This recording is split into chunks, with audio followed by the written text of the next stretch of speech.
Hey, I'm David Adelsheim. The story of Adelsheim Vineyard began in 1971. That was the year that Ginny and I decided to risk our life savings on a piece of property in Oregon's North Willamette Valley. Looking back now, we were one of just 10 families that made wine before 1980 from grapes planted on our properties in that region. To celebrate the 50th anniversary of what became our first vineyard, we wanted to tell our story. But we quickly realized that the only way to truly tell our story was to tell the stories of that entire first generation. Our winery team proposed an idea, a series of video conversations with the founders of those first 10 wineries and me. I loved it and set to work contacting my old friends.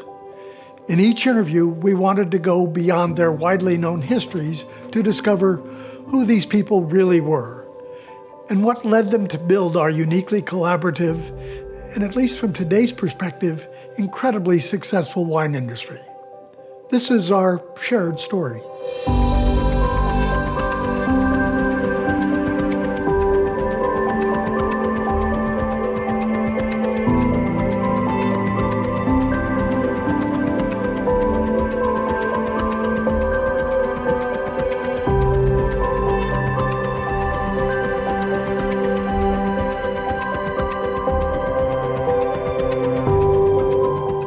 Fresh out of college in the summer of 1966, Myron Redford and a couple of friends found themselves hitchhiking from Istanbul to London.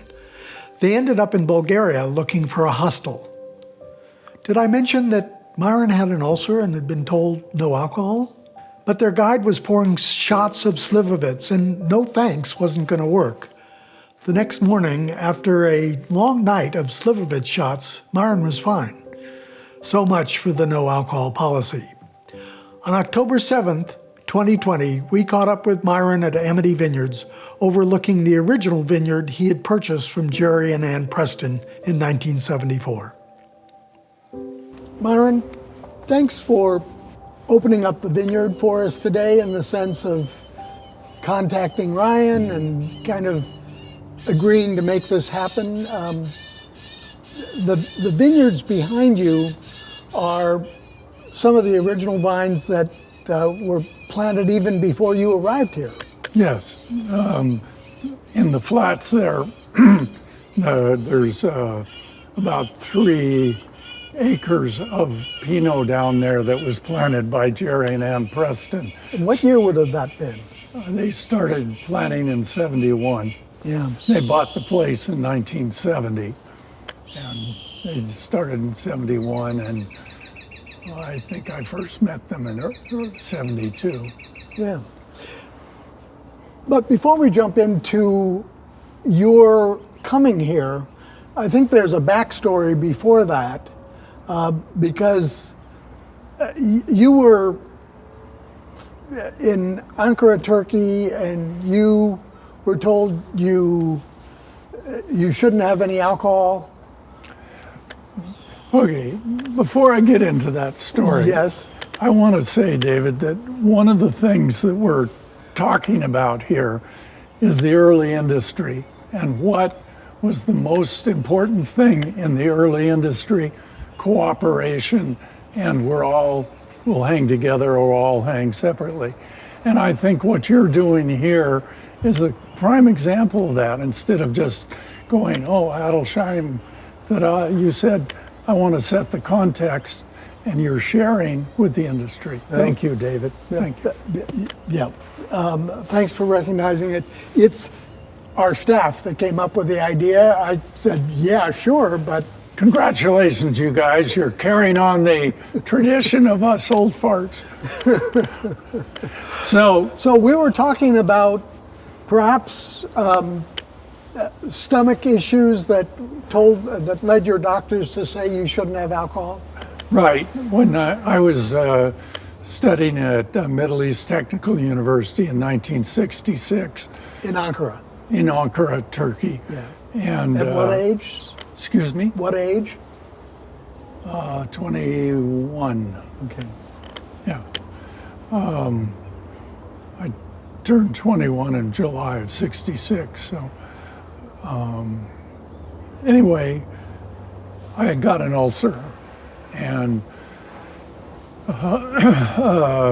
so I was on what was then an ulcer diet, a lot of dairy and stuff. So then my friend George Goodman and Paul Silverman came down from France and Germany, where they'd been studying, and met me, and we were going to hitchhike from Ankara, Turkey to London, England together.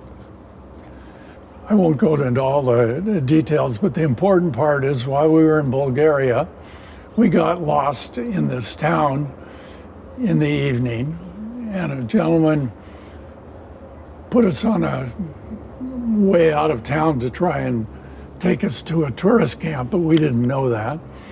But anyway. Your Bulgarian wasn't up to speed? No, and in his language, I mean, between the two of us, we spoke French, German, Hebrew, Turkish, and English. None of them worked.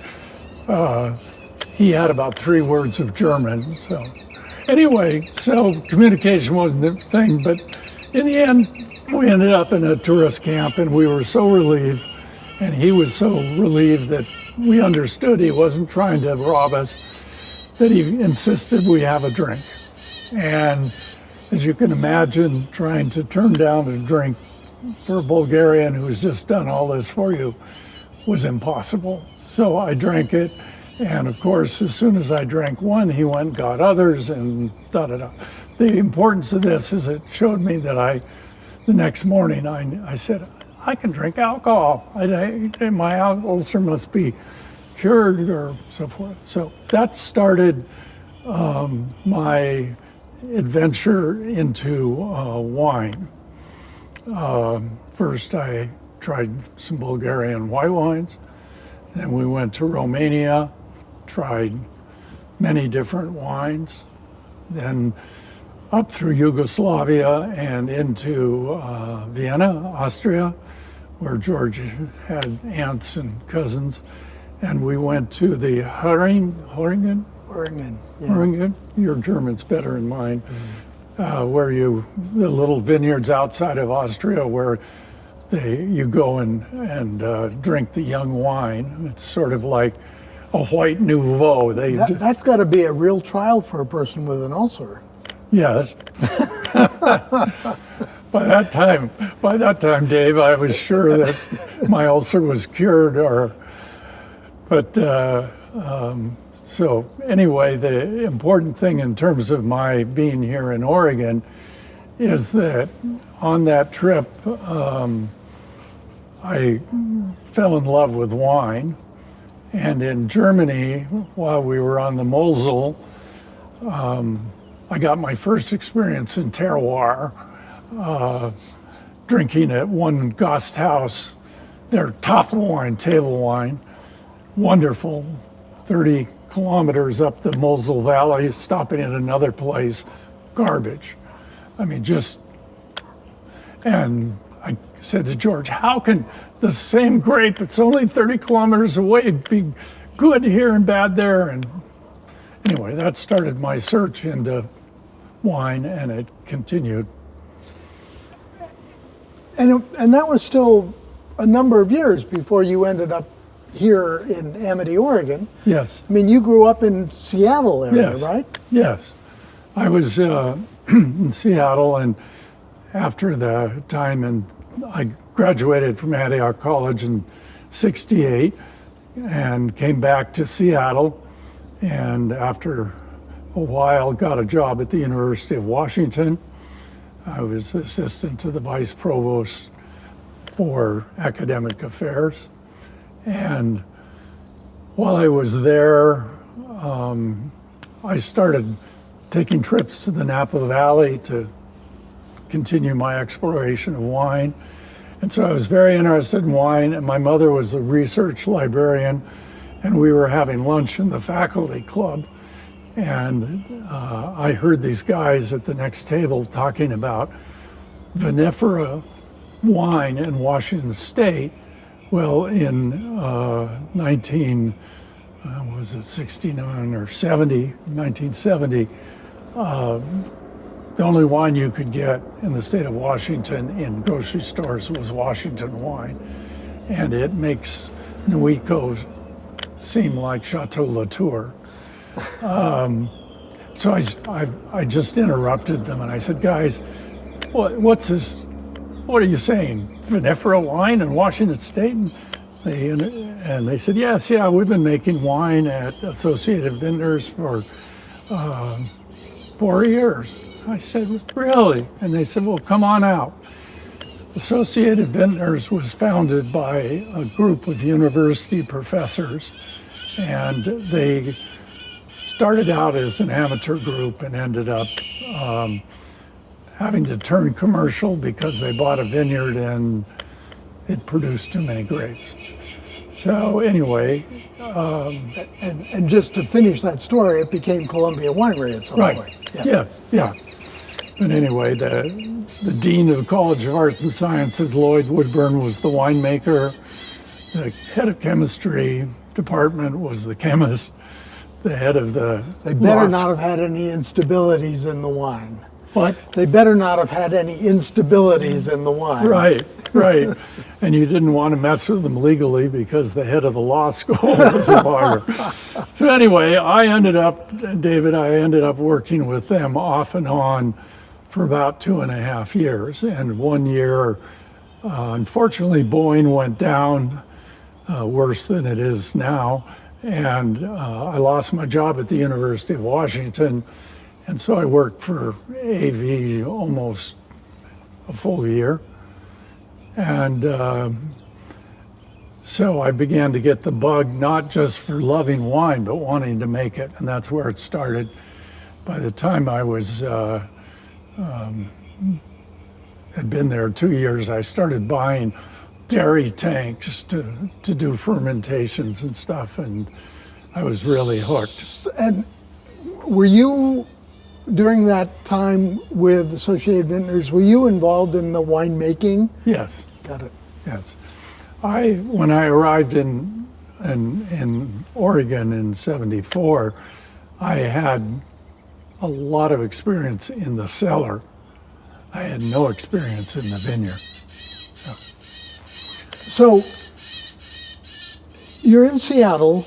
As I've heard from you, you had a piece of property on the Olympic Peninsula in Port Townsend. Yes, that's where I was going to plant grapes and put my winery because I had a barn we were going to convert. This is not Port Townsend. You know, although the fog is sort of similar to Well, the clouds have lifted, so perhaps just going away. No, what basically happened is a friend of my mother's gave me a reference to visit Jerry and Ann Preston, who bought Amity Vineyards in 1970, planted it in 1971. This vineyard right here that we were talking about earlier. To make a long story short, Jerry and Ann got divorced, had to sell the vineyard. So when I came here in '73, they weren't here. I didn't know how I was going to get my grape plants that I had bought from Jerry for Port Townsend. Then he calls me several months later and says, hey, your grape plants are here. When are you going to pick them up? And I said, okay, I'll come down and pick them up. And we came down, and that was happened to be the time on the weekend that the what were they called? The North Willamette Valley? No, it was the Oregon Viticultural Development Committee. Oregon Development Committee. Invited Ralph Kunke up from UC Davis to talk about sterile bottling of German white wines. And the whole industry was there. I mean, everybody. I mean, the whole industry could fit in this room, of course, because, and so I was just, here I was, this young kid, maybe 23, 24, and I'm in this room with all the founders of this industry. And then after the lecture, we went out and drank, and then we went and drank a little more, became more friends, and the next morning we went around and compared hangovers with Charles Corey, and I can't remember. I think, well, maybe Erath. But so I was just in this wonderful experience of seeing the whole industry at one time, and it really made an impression when we got back to the vineyard to pick up the grape plants. 3 Mercedes pulled up, black Mercedes. Every guy that got out was named Paul. That just blew my mind. And so I was digging up the plants, and Jerry's talking to them, and I said, Jerry, you told me you'd sold the vineyard. He said, well, the sale fell through. I said, oh, well, could I make you an offer? He said, well, I didn't think you had the capacity, and without going into all the gruesome details of banking at that time. Or lack thereof. What? Or lack thereof. A lack thereof, you know. They didn't loan on out-of-state property. They didn't loan if the security wasn't in their county. So my mother, without me asking her, this is very important because my mother was a Depression child. No credit card until she couldn't rent a car when she was in her 70s. She just said, Myron, okay, I'll mortgage the house. My God, Mom, you're going to do that? She said, yeah. So we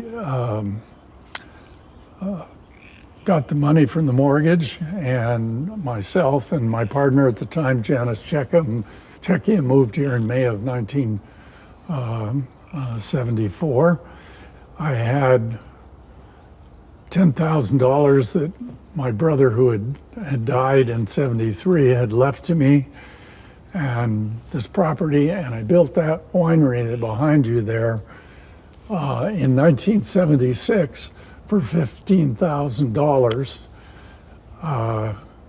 plus the winery equipment that I had with it. And nobody could believe it, because even back then it was astounding. Yeah. I mean, we were down here taking apart chicken coops for the aluminum for the roof, which ended up getting changed when a tornado came down right in this parking lot and tore the upper section of the roof off. And so, anyway. So this is not the original roof. No. So anyway, my brother and I visited Domaine Caneros. No, not Domaine Caneros. The one that's connected with Mum, David. Oh, it's the main mom, yeah. Yeah. Yeah. And we were watching, and the degorging process was going on, and Steve says, Myron, look at that. They put the bottles on their head, they get all the sediment, and then they open the thick crown, and it just goes out. He says, we're going to do that with all our wines. He says, because, you know, we're trying to impress the girls when they come by, and we take out our beautiful old wines, and the sediment gets there, and they go, hey, good night. So anyway, so I've stored my wine on a cork ever since, and this is the process. And as I always tell people, I've never had a problem with it until I was in front of 300 wine riders in Newburgh, and my finger slipped, and I put it all up and down myself. So, okay. This, by the way, is the first bottle of Gamay I ever made, which is the first Gamay in... Probably in the U.S. Yes, true Gamay. Nice. There we go. And you didn't get it on your pants. Yeah. So let's see, David. This is from 1988. 1988 Gamay Noir. Gamay Noir. Gamay. Everybody knows that Gamay is an early grape and doesn't age.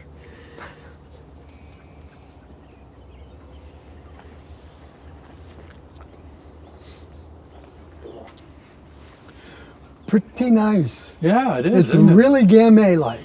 Yeah. I mean, It's, the thing that drives me crazy often with Gamays in Oregon is that they often are so tannic. Yeah. But this is, if it was tannic when it was young, it's aged out of it now. Yeah. It only took 22 years. Yeah, Yeah. that's great. Thank you for being willing to open that. So, That's my next to the last bottle. The last bottle is over there. So. My pleasure. thank you. What a great thing. This is really part of a story of, there's a central story about the wine industry that has to do with particularly Pinot Noir. Also has to do with several white grapes, certainly Chardonnay originally, and then Pinot Gris, and then a number of other white grapes, and now back to Chardonnay. You weren't content with just a variety or a couple of varieties. I mean, you went first in the direction of Nouveau, and then when Gamay became available, you went in that direction. Yes. So what was your thinking on that? I don't know. A lot of it probably was just, oh, that tastes good, let's try that. But back in those days, everybody told us that Gewürztraminer was a very early ripening grape, which is nonsense. So I decided we had a little bit of Gewürz here, and people had a lot out there and offered it. And so we already had Riesling here, we had Chardonnay here,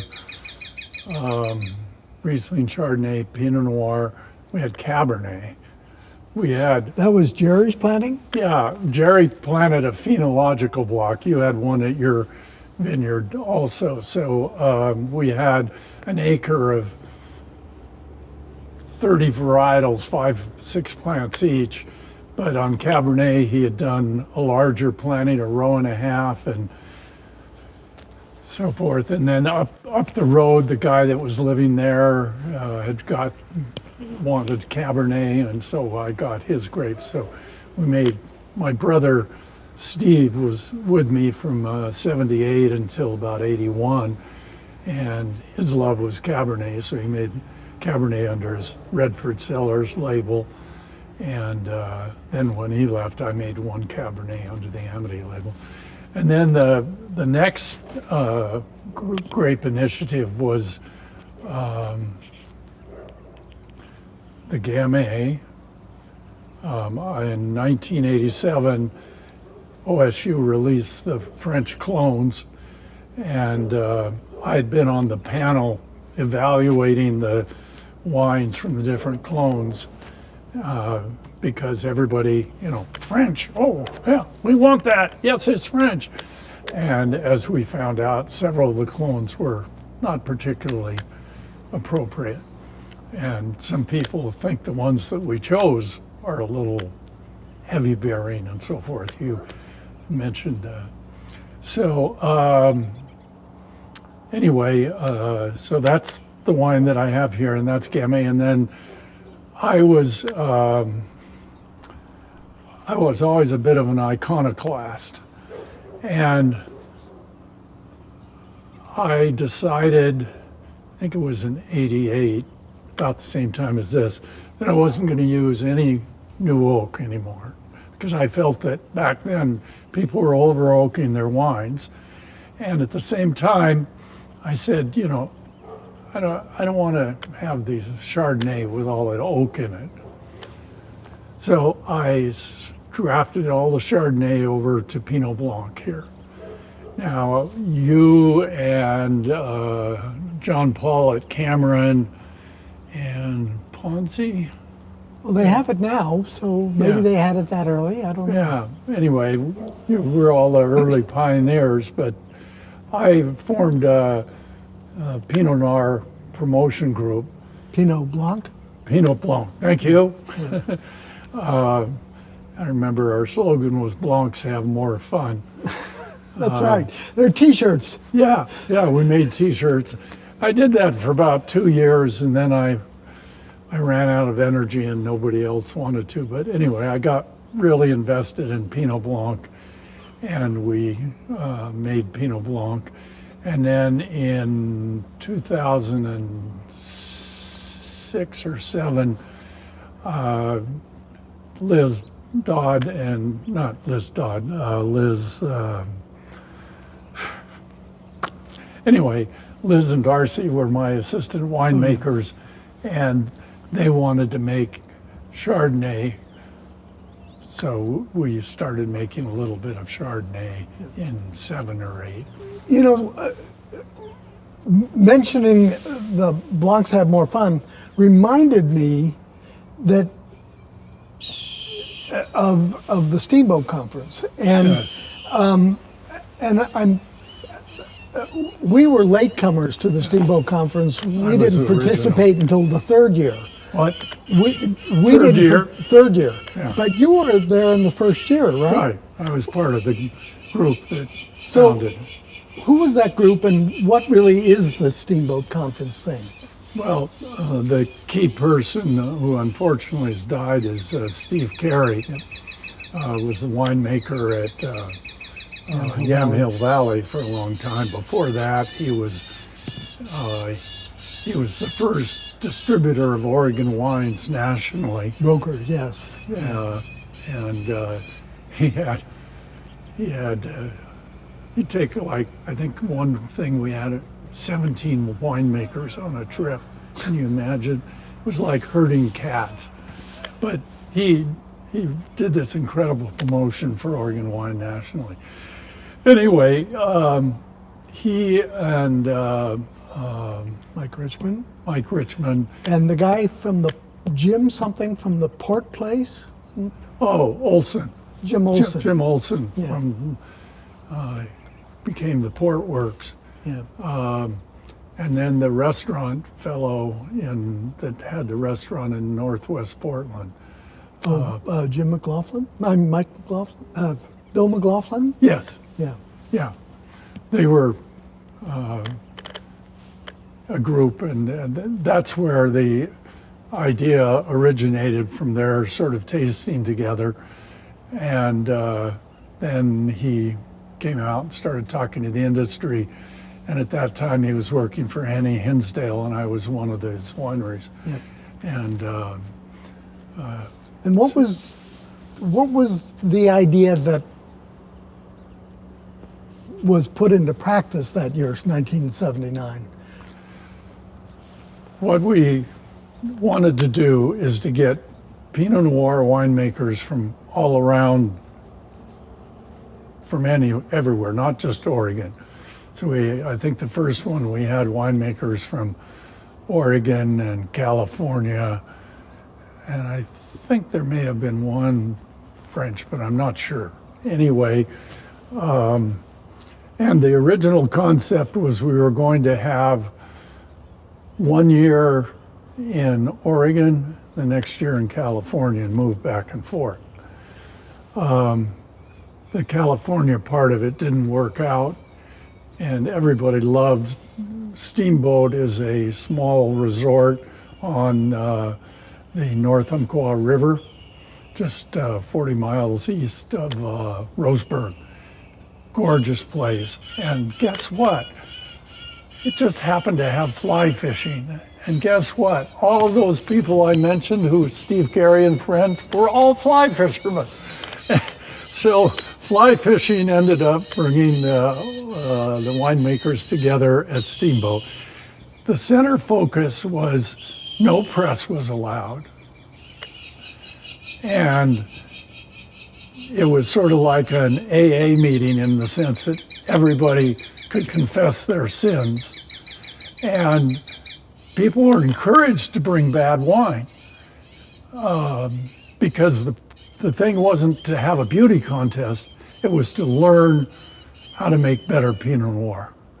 And I remember the year that the Californians came up and introduced the concept of adding acid to Pinot Noir in the fermenter. Before this,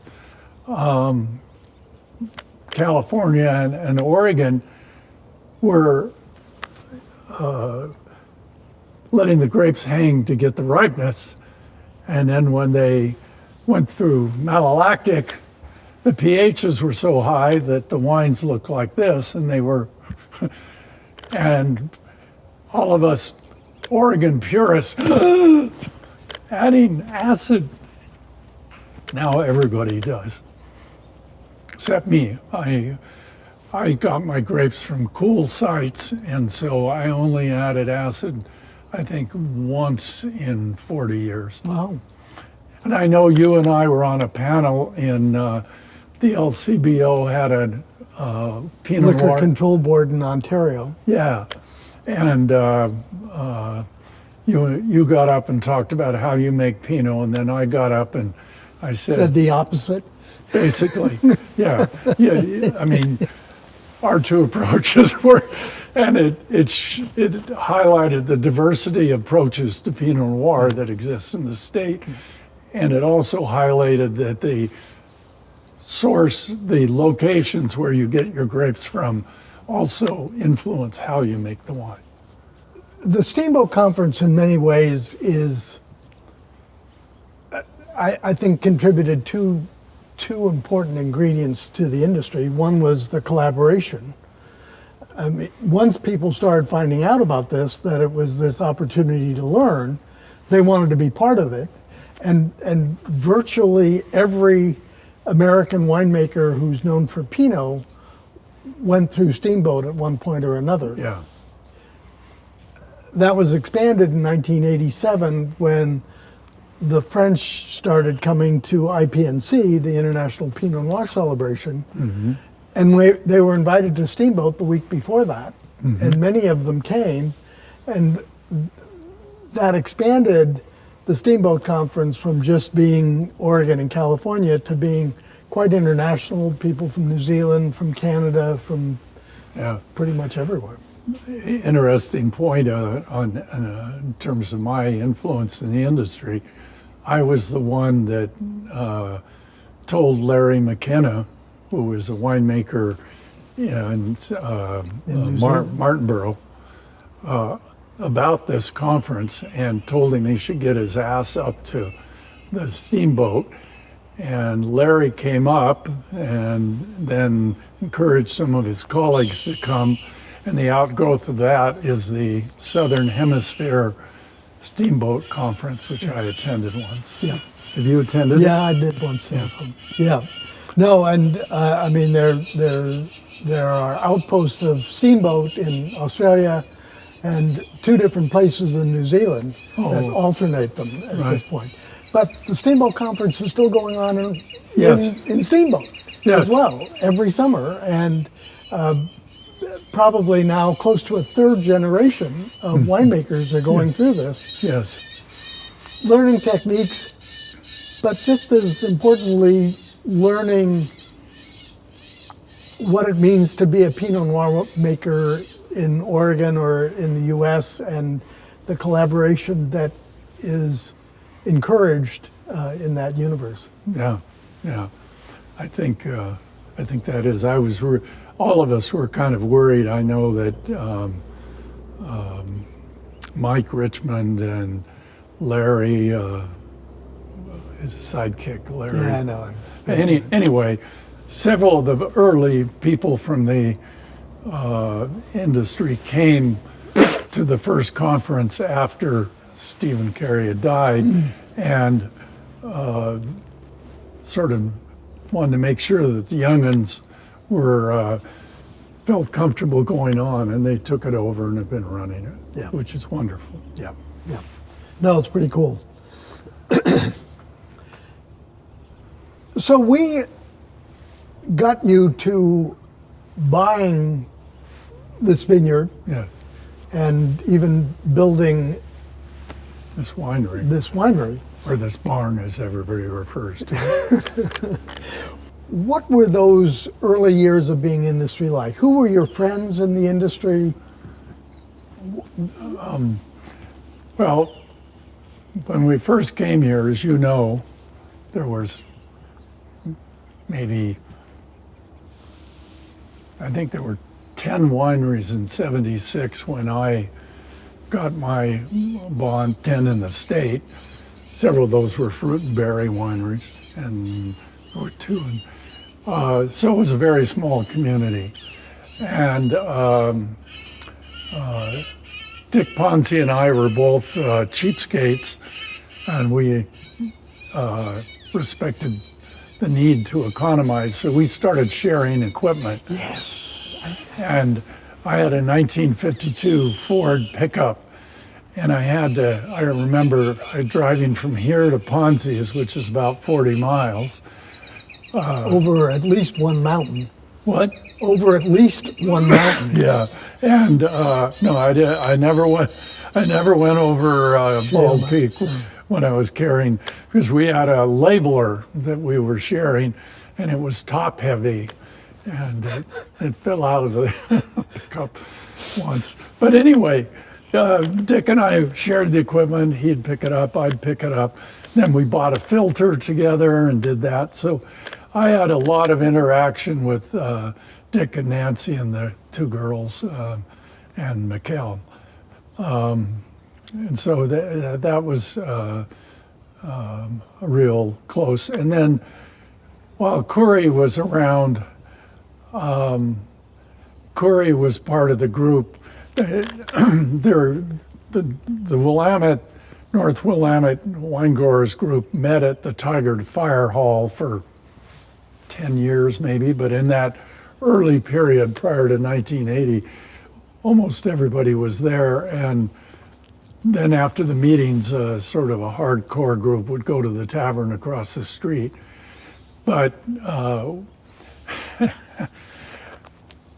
interesting thing, I think it was probably 1980 or maybe, we all cheered because it was the first time that the wine group could drink Oregon wine at a meeting. Because prior to that, Ponzi, Lett, Curry,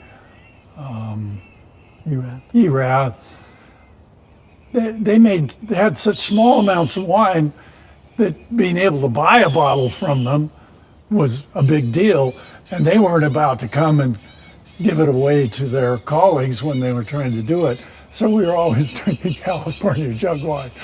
And then that one year, finally, the industry got big enough that somebody was willing to sell us Oregon wine so the Oregon winemakers could drink it.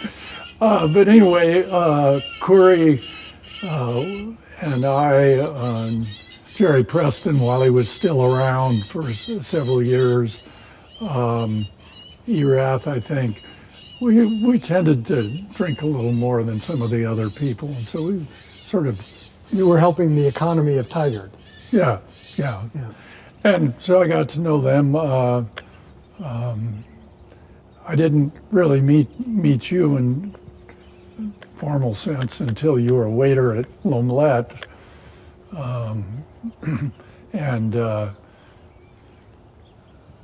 Yeah, I've conveniently forgotten a visit that you paid to L'Omelette with a number of other vintners, but you told me about that. Yeah, we were, I can't remember, there must have been a growers meeting, or I was on the agriculture committee with Gary Fuqua. It may have been that group. So I got to know several growers. Gary was the chairman. But anyway, there was a group of us, and Omelette was the hot restaurant in town. And so we managed to get a reservation, and we had this incredibly neat waiter who was also one of our colleagues in the industry, you. And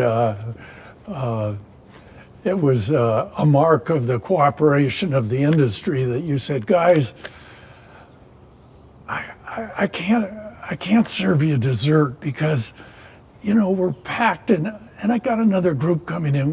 Would you mind if you just went and had dessert someplace else? And we all said, okay, David, we'll do it for sake of industry cooperation. Well, I had a bunch of Oregon wines on the list at that point, so I had some leverage. Yes, yeah, yes, a lot of leverage. So this planting this winery Yes. were the first in this region. Yes. And this region, what's more formally known as the Amity Hills at this end, and then across the road, the rest of the Yola Hills is the Yola Amity Hills, AVA, American Viticultural Area. Was that, I mean, in the beginning, there weren't a lot of people south of McMinnville planting grapes. No, there weren't. The first person was Don Byard. He planted, and then I think he went in 78 over near where it is now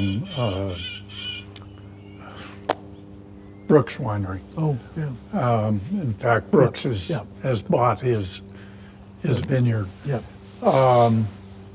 And Don was very active. He started a little group, mainly of growers, that would meet once a month. It's still going on. Yeah. So that was but it wasn't restricted to this AVA, but most of the people were from around here. It was more Salem-centric than... Right, yeah, because the big plantings were Bethel Heights, and then O'Connor, Pat and Patty O'Connor planted that vineyard, which is now Zenith Vineyards. And so they had that large group, and then Witness Tree over on the side, and what's now Christum. Yeah. It was first planted by a Californian. Yeah, California winery cousin. Yeah. Yeah, anyway, they were only there for a couple of years. Yeah. But as you said, most of that, and it was Canary Hill also down there, Dick and Nancy. So that most of the focus was on the other side of this road. Right. And it was later that people started planting on the Woodland Heights on the other end here. And then Kristen Hill was planted over here, but the vast majority was there. And the Castilles and Janice and I spent a lot of time together. And then Vicki and I, we were very close because Marilyn and Ted Castile both were at the University of Washington at the same time I was working there. Marilyn was in the student activities department. I thought she was in the dean's office. But anyway. Yeah. And then Terry was the head of some students' organization. And I was regarded as the enemy, the administrative spy. But when we came down here, we spent a lot of time together. And I think I sort of helped mentor them because I had more experience in winemaking. Of course, Ted became an incredible grower. Terry became a good winemaker, and his son is now there. But that was a north-south coalition. Don, yeah. You know, that reminds me, you said earlier that you had the experience at AV making wine, and so you arrived with a certain confidence in winemaking. Yeah. But not necessarily in grape growing. How did you acquire expertise in the field of viticulture? Well, I think like most of my colleagues in the industry, we learned by making mistakes. And when you thought you'd made every mistake you could make, there was always a new one that showed up. I have a vivid memory, David. We had a D2 cat that Jerry had that we used for farming. And back then you had a pony motor, and you had to get the pony motor gasoline started, and then that motor turned over the diesel. And I still remember being out there in the field and trying to push that damn clutch and get this. and cursing to high hell. But I got it going, and my brother, who had always been kind of mechanically oriented, when he heard that I was down here, working on equipment and getting things to run, he was flabbergasted. That there was any level of success at all, you mean? Well, we had grapes. We had grapes, and yeah, we got the job done finally. Yeah, but when we arrived, it was May, right? The vineyard hadn't been pruned. So how'd you do it? What? So how did it get pruned? Me and Janice, we pruned it. Following what? Jerry Preston came over and helped us. I think he was our major tutor. And, you'll love this, David. So Jerry comes over, I think we'd been here 2, maybe 3 weeks. Comes over and says, "Hi, Myron. What's going on? I noticed the vineyard isn't pruned yet." And I said, "Jerry, it's raining like hell out there. I'm waiting for the rain to stop." Jerry was laughing so hard. "You dumbass. You usually prune your vineyard when it's snowing or raining in the winter, not in the middle of May. Get yourself some rain gear and get your ass out there." And I wouldn't say some of my fondest memories, but some of my most vivid memories are kneeling next to a grape plant in the mud with the rain coming down. So at meetings of the wine group, whatever organization it was, whether it was at the fire station or subsequent to that, there was always there was likely to be something that would raise your ire, that would get you really pissed off. And we all lived in horror of that because we never knew what it would be or when it would be or what direction it would go.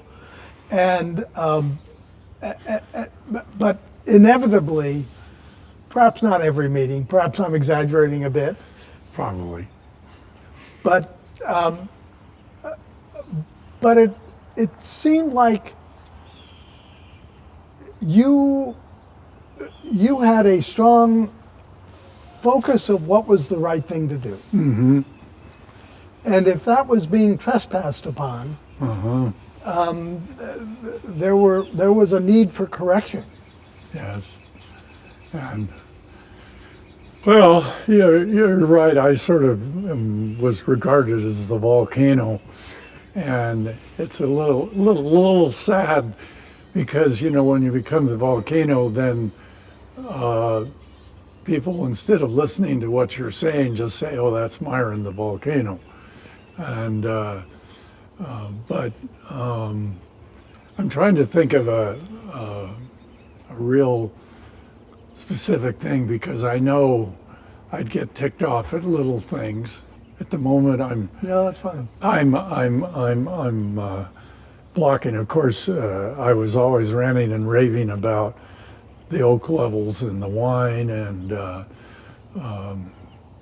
I think another thing may have been there were efforts underway, which I was very supportive of, to get Oregon was bifurcated. There was from Eugene north and Roseburg south, and there the twine could meet. And even when we had, we started out with the wine the Table wine research advisory. Table wine advisory research and so forth. We always had this conflict And I felt very strongly that we needed to become one group. And I probably was fairly vocal at the people, because there were several of them who said, those guys down there don't know anything about wine. Their association is just to get together and have wine and drink and have dinners. They're not focused on, like we are, on important issues to the wine world. And some of them were very condescending. And so that was something that I spoke up about when, and then when I was on the wine advisory board, after we had formed a united thing and so forth, I was very vocal with my colleagues from the South when they were being short-sighted, that I felt they were being short-sighted and not, they were sacrificing things that were good for the overall state because it wasn't beneficial enough to them. And I got in some fairly strong arguments about that. But yeah, you know, I'm kind of a volatile guy, and I tend to get emotional about things and sound off. Well, I think on balance, though, that helped keep issues in discussion that might otherwise have been papered over and not necessarily resolved. Well, I hope so. I was a very active member of the wine community. I can't remember when I first got on I was with Gary Fuqua on the Agricultural Research Committee, which in the early years we were all focused on improving, how do we improve grape growing and things, and we were working with OSU. And I was part of Barney Watson, the OSU wine advisor at that time, his winemaker group that tasted his experimental wines and gave him feedback. And Barney and I are really good friends. You started, when you first bought this vineyard, Janice was your partner. Yes. That lasted a while, and eventually Janice found other things, and eventually you and Vicki became partners and got married, and There was 24 years in between. well, I don't want to be too specific here, but one of the things that I'm seeing as we're talking to this group of 10 wineries is in Yamhill County, women often had to sort of fend for themselves in this wine business. That the guys were typically the winemakers, were often involved in the grape growing as well, and it didn't leave, at least initially, a clear role for women. I'm happy to say that that's a very changed universe today, but in the beginning in the very beginning for you, was Janice actively involved in pushing forward all the work at Amity? Yes, but the problem was, as I said, we came down with, I had $10,000, and so after our unemployment ran out, we didn't have any money. And, you know, it's one of the traits. You were a waiter, Ponzi was teaching, Erath was working for electronics, Volstec the same. Most of us were small wineries, had minimal resources and had to work. And so Janice got a good paying job, and I had to find a job that would allow me the flexibility to be a wine grower. And so I ended up taking a job with the unemployment office. But Janice was the breadwinner in the family. She brought in the steady income. And as I said, in the early years, she was out there pruning with me and so forth, and active in that kind of thing. And once I met Vicky in September of 1980, and she is fairly aggressive, I guess, isn't a description. Assertive, thank you, yes. If we say aggressive about a woman, it's a wrong. A very assertive woman, and she became quickly involved in the sort of the marketing side. She was involved in the founding of IP&C, worked with that for several years. And she was still working in medicine as well, Yes. right? Yeah, she was a nurse. Yeah. Every time I'd say, she's got a full-time job, lots of money coming in, she would come and go back to school.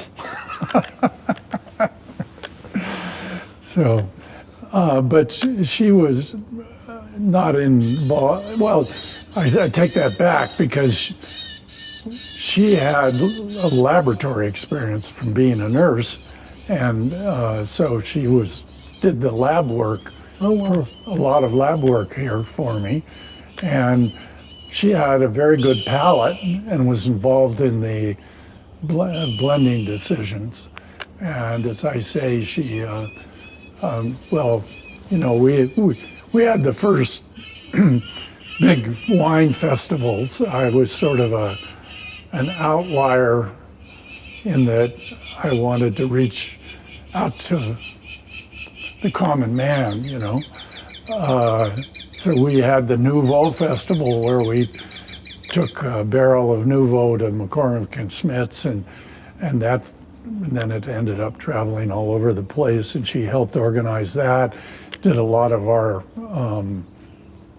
publicity, so forth, our Summer Solstice Wine Festival. And we had a Winter Solstice Festival for a few years. She worked on those. You know, we had skipped over the Nouveau Yes. innovation Yes. because that came before the Gamay, right? Yes. It came in 1976. The first wine I made was a Nouveau.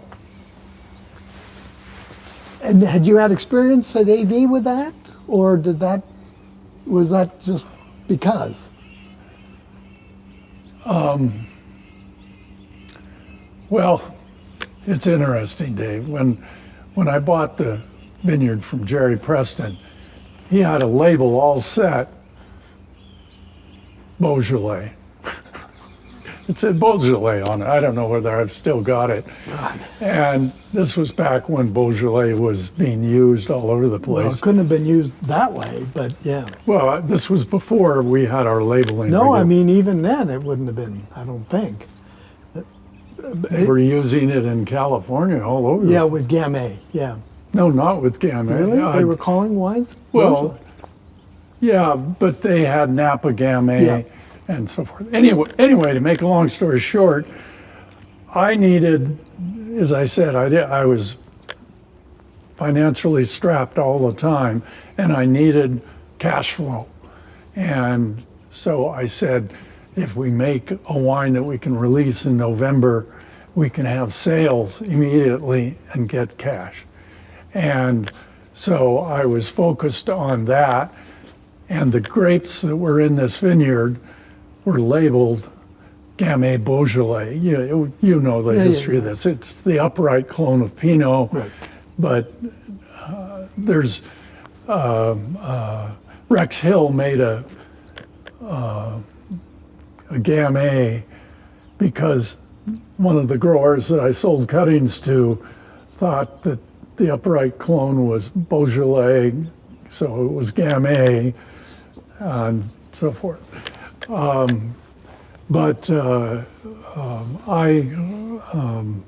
That's how I got into it. And it must have worked. It did. It also, I got to tell you this. Want a little more wine? Go, pour yourself. I think I've told you this, that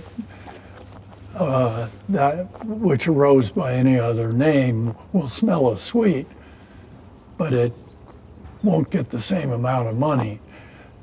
I made Nouveau, and it was a nice, fresh wine, and I could have brought a bottle of Nouveau, and it holds up. But it was regarded like the French Nouveau, that it was drinking it after Christmas was sort of Past its time. And as my production of it got a little higher, it took longer to sell and so forth. My friend Jim Bernot, I don't know how many years ago. Willamette Valley Vineyards. What? Willamette Valley Vineyards. Willamette Valley Vineyards released a whole cluster Pinot Noir. Exactly the same thing that I was doing with Nouveau. I think the highest price my Nouveau ever got to was $12. It was mainly around 10. He came out with whole cluster Pinot Noir at $20 or $22 a bottle, sold like hotcakes. You know, he'd sell out of it. In 1994, one of the best vintages in the last century, I got a call from my distributor in August saying I had to take back Nouveau, my 94 Nouveau, because they had a pallet and it was August and they couldn't sell it. And it was incredible wine. It was one of the best ones I'd made. But if you rename it. Yeah, if I had. Yeah. I just stopped making it. I said and I had Gamay by then, but I didn't, the thing about Gamay in Oregon as opposed to Beaujolais is that Gamay is a later ripening grape, almost a week, 10 days after Pinot. And it often wouldn't maybe even have started malolactic by November 21st. And November 21st, as you know, was the date that the French released their Nouveau. They actually changed it to the third Thursday in November. If you didn't have your Nouveau out in the market on that day with the stuff, you lost a third to a half your sales. Wow. And so when Gamay came along, I didn't want to do it because I was still making Nouveau and I didn't want two Nouveaux. And secondly, the style of Beaujolais I like the most is Beaujolais Village. I tend to think that some of the Grand Crus in Beaujolais are sort of trying to make Pinot Noir using Gamay. And I like Gamay for a luscious, easy drinking wine. Excuse me, go ahead. No.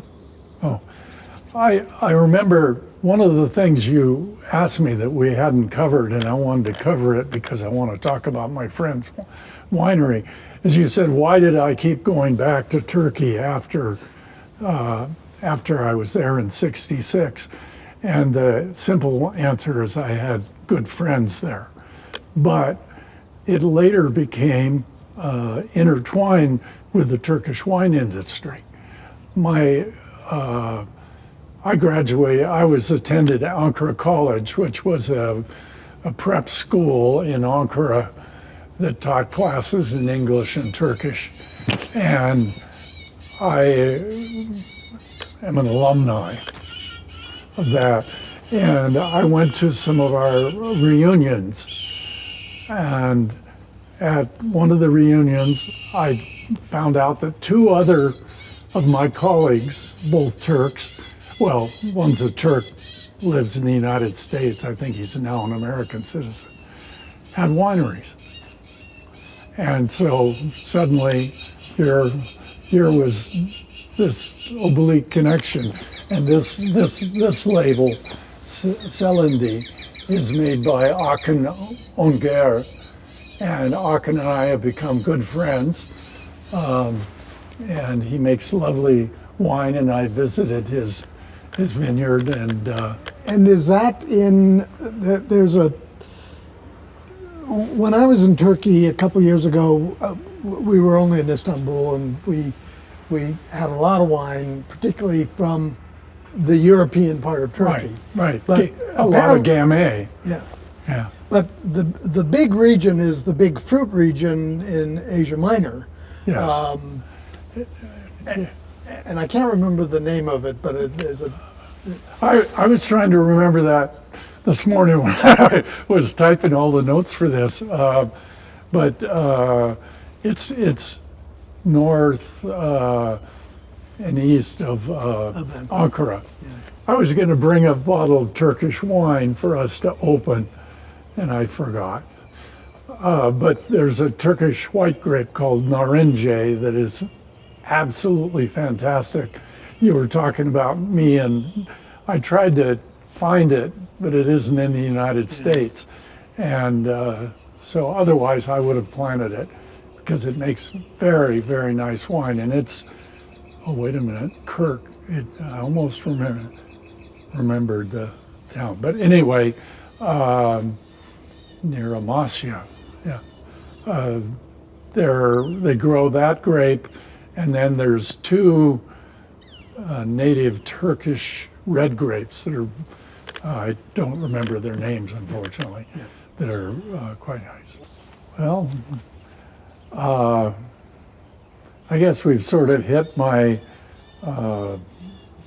work as an innovator with the Gamay, and also the one other real major innovation. Yeah. I made the first organic wine. Yeah, that's right. You did. I mean, I kind of, from today's position, it seems like a perfectly normal thing. But when you did it, it was not. And why did you do it? And okay, it's interesting. It's sort of one of those happy accidents. We bought our present home in 1987, and we had about 5 acres of Italian prunes on the place. And in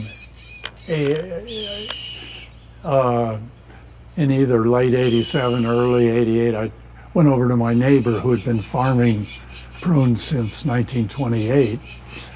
And I said, "Howdy, say, could you tell me what the market price is for prunes?" And he said, "Market price? Son, if you don't have a contract with a cannery, you don't sell your prunes." I said, "What?" I said, "Well, you have a contract with a thing. You've been here since 28. Son, my cannery closed, and now I'm in the same state that if they need my prunes, they do. If they don't, they just drop on the ground." So I said, "Oh, bullshit, I don't want to deal with that." And I thought the organic movement was starting, and I thought, I wonder if there's a market for organic prunes, because my orchard had been untouched for several years, many years, and so I could qualify as an organic orchard right away. I didn't have to wait 3 years. So I went in and got certified as a orchard, and found a way to sell my prunes for a while. And so I were talking about that. I was buying grapes from Bill Cattrall. Bill and Tom Cattrall have a vineyard over here.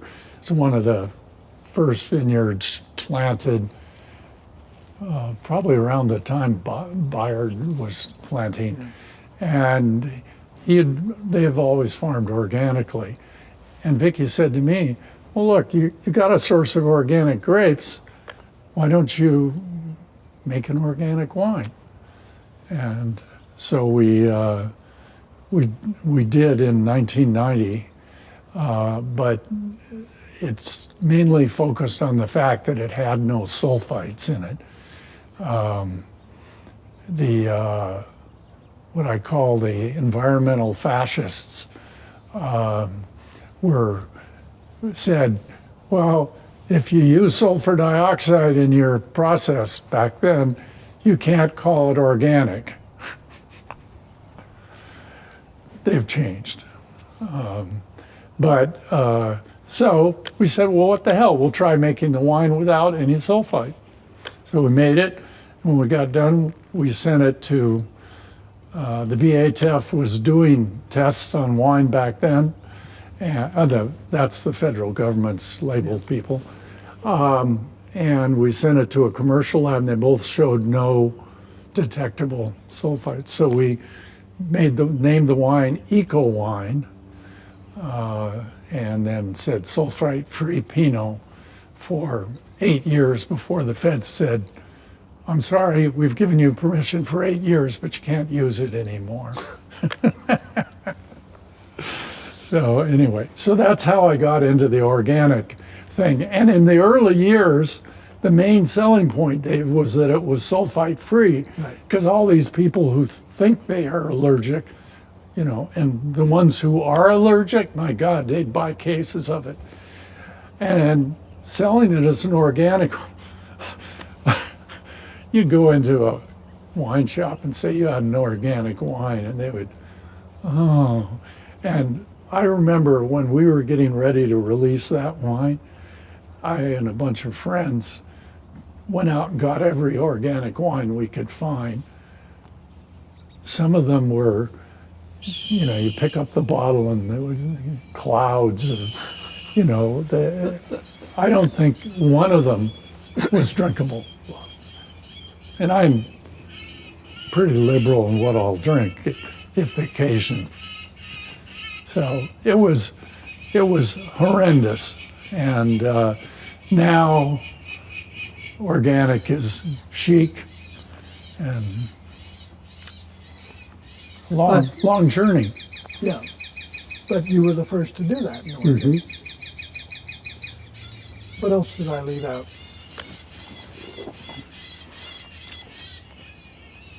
Oh, my innovations. Well, that was one. Yeah, the organic wine was one. Gamay was another. But one of the most interesting ones is I was responsible for floating lids becoming available in the industry. JV Northwest, you remember them? Yep. They were a bandsaw originally, it was another company, the owners of JV Northwest left, that made bandsaws for the lumber industry. And these guys had come out and talked to me and said, the lumber industry is sort of going down. We need to find something else. And I said, why don't you make a wine tank with a floating lid? And they made their first tank for me. And then they went out and promoted it. Scott Henry, it turns out, had heard about it in California, and he was using them too. But that's one of my promotions. Yeah, no, we bought no small number of those. Yeah. And let's see, what else? Oh, the Oregon wine tasting room. That actually is a pretty important piece of the story. Yes. And I started the Oregon wine tasting room for two reasons. One, back in 1980, I was selling my wine so fast that I didn't need another tasting room to sell it. And I can't remember whether it was Vicky or so forth, but we got this idea, well, why don't we open a tasting room for all Oregon wines, and then, your wine will just be a minor part of it, and you can get some more income. So I went down and talked to Gary Lawrence in 1980, Jerry Lawrence had a art gallery. Yes, had an art gallery on Highway 18 at Bellevue. And he said yes and gave me this little room. And I hired Patrick McGillicuddy, and the rest is sort of history. Patrick became the face of the Oregon wine tasting room. But at one time, Dave, in those early years, probably 80, maybe up to 85, we had every Oregon wine that was selling outside their tasting room. And we did a lot of promotion, and a lot of wine writers stopped by there, and a lot of good things happened for people. Yeah. I mean, at one point it was almost a monopoly. If you wanted to actually taste what was going on, that's where you had to go. Right. That's right. Because so many, particularly in Yamhill County, there weren't a lot of wineries with their own tasting room. Right. Washington County, a bit more, but Yeah. further away from Portland, the thinking was, that's another business. Can you afford to be in it? So we really our tasting room was your tasting room. Mm-hmm. Yeah, that worked for quite a while. Are we going to open a bottle of your wine or not? Do you want to try our Gamay? Well, I would love to. Well, I'll bring this out and we'll hand it over. So we're. Do you want to? So you made the first Gamay. I mean, Yeah. I was responsible for those plants coming into the country. Yes. But we never, other than just the little clonal block, we never really did much, and that always went into our Pinot. Yeah. But one year in 2007, we made a Gamay Noir. I don't remember it being great, but if you would open that, I think we should Okay. try it. Got it. Nice. Okay.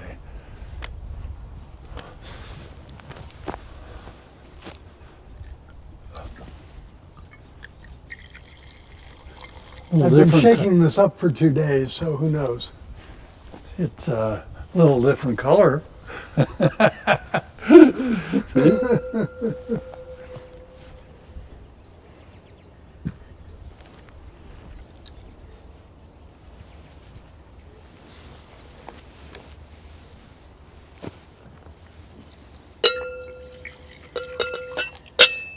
Why didn't you guys get excited about Gamay? I don't know. Partly because we didn't have that much planted. I mean, we had, what would it have been, like 60 plants or 65 plants, I don't know. I mean, I can imagine a winery that just makes Gamay and Pinot Blanc. Mm-hmm. I mean, that'd be a cool winery if you didn't have a lot of overhead and you could get away with prices in the 20s. Mm-hmm. And nice. stay alive. It's pretty good. Actually, yours is slightly richer in the middle than this.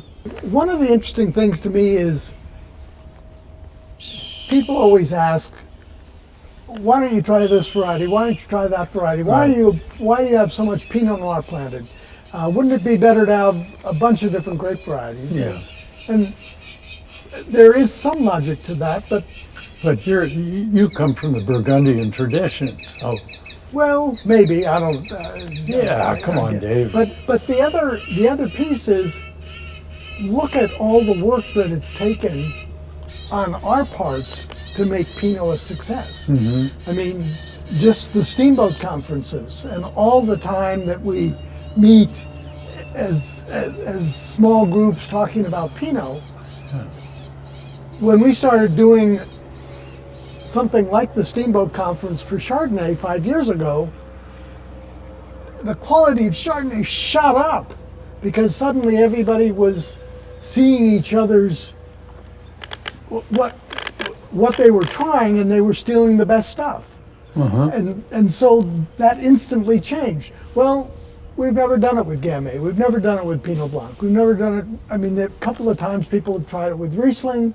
But all these other varieties don't have the focus and striving for quality that we've had since 1979 with Pinot Noir. 79. First, well, the first steamboat. the first steamboat, Right. where, I mean, obviously it was before that in terms Right. of people planning it. Right. Yeah. Yeah. But they, you know, the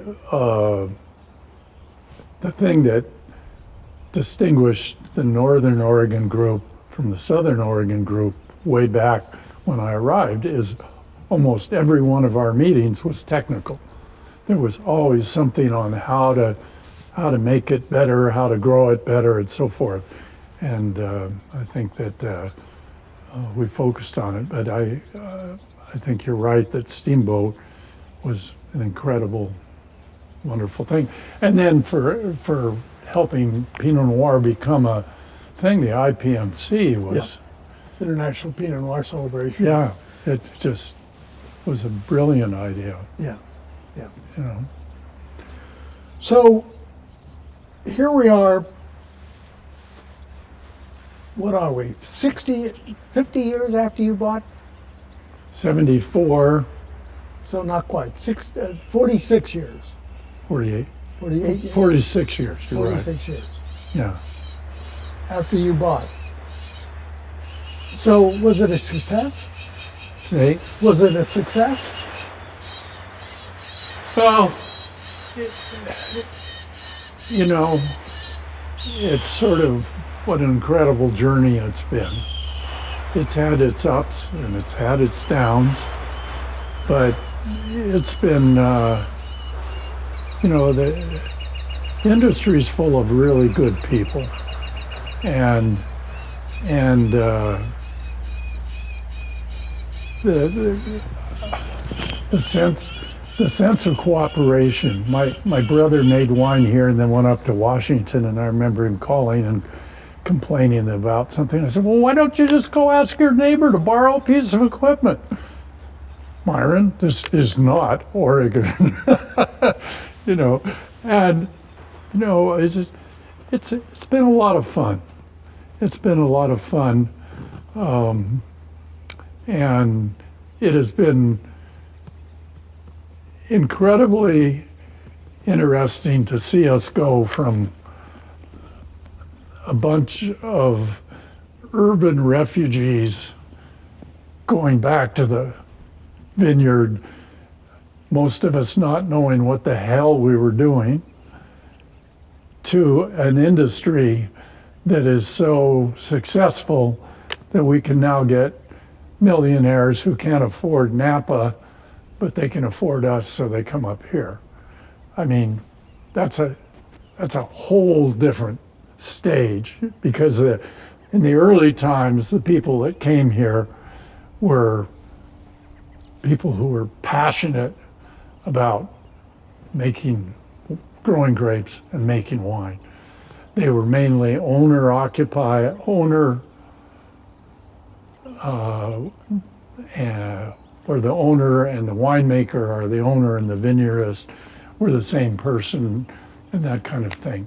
And so we've made the transition. We've grown into a real industry, you know, where now I would say probably well, maybe not by numbers, let's say a large portion of the industry now has professional winemakers with an owner. And that's been a change, but I think it's just part of the maturation. And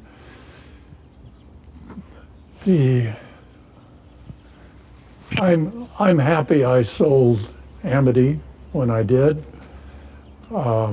These folks that bought it, Union Wine Company, are incredible. The winemaker and his wife, Mandy's the one that did this garden, and I've gotten to know them, and you know, I got to know you a little bit, you know.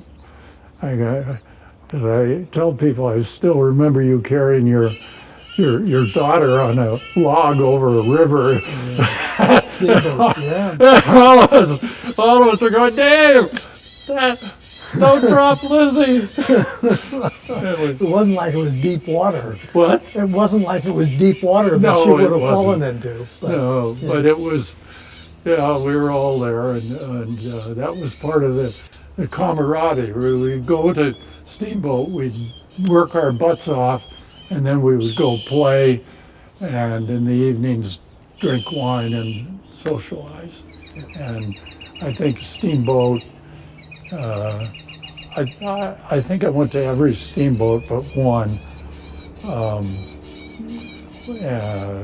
until Steve died. Wow. And I think it's, yeah. But, yeah. Thank you, sir. Thank you very much for today.